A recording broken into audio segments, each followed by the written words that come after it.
Today I'll be showing you how to reset the selected printer in Firefox.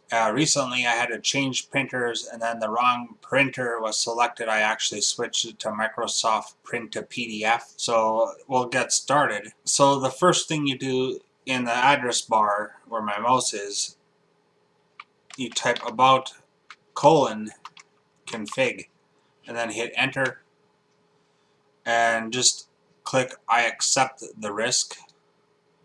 Now in the search you type print_printer, and then here as you can see it says Microsoft Print to PDF as the value.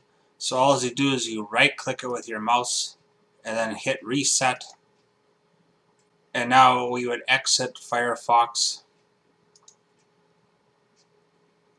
and open it back up.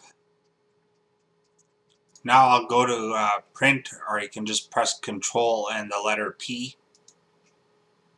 And then we can select this printer as the new default and then click OK. But right now I don't want to print that out because it would just print Google's homepage, which is totally useless. So that's how you do it. Subscribe or visit my YouTube channel.